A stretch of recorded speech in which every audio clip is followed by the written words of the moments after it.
it's an amazing chapter in the life of the POAM, but it is. It started out with 8 or 10 people because we had friends one that had died in Clinton Township, Dick Voris, on 2/19 of '01, and Chris Wooters 10/11 of 2000. They were being put on the wall at the same time. And so a lot of us from the Macomb County area where I've grown up at were there. And they can't afford to stay in Washington, D.C. hotels, the honor guards that were coming to see their friend.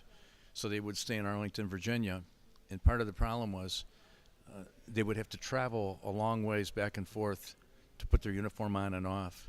And so I was looking for a place where they could sit with their uniform on and no one was going to say anything.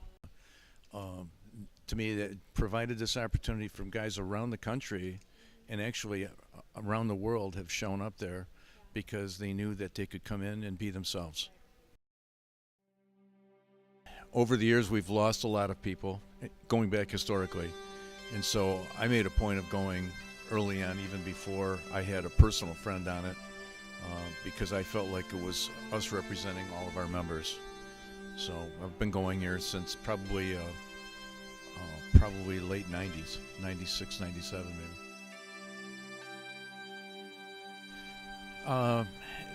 Good people losing their lives doing their job. To me, it's these are all races, creeds, genders, but what you see on there is everybody had good intentions that day, and for some reason or other something snuffed them out. And so to me, there's a story behind every one of those names. Peace, quiet.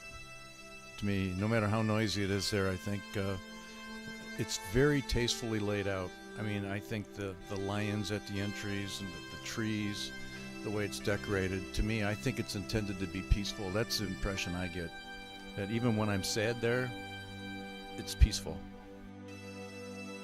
Yeah, I think probably mostly families. And the officers come when they can. Families, I think, come more frequently.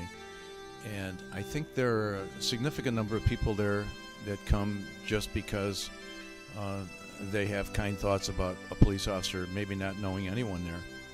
So a little bit of combination of everything. It's mostly families, though. You can tell by the things that get left behind. Well, I think we experience so many different emotions on this job that we can only talk about to others that have experienced them.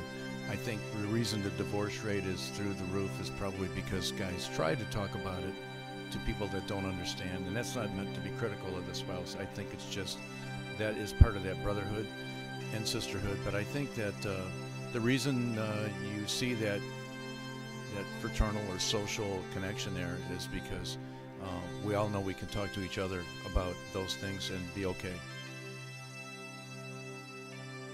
And the Walter Reed thing is, of course, to me, as you've experienced, has changed that. And I think of the people that we've met, some of this year. This was a great year to me. But I can think back to guys that, one of the first guys I met there that had no arms and no legs. First guy to survive that. Still alive, actually. Has a human cadaver now for an arm. And went to give him a T-shirt, and he said, why don't you give it to my brother? This is actually a terrible story to tell because I remember like yesterday.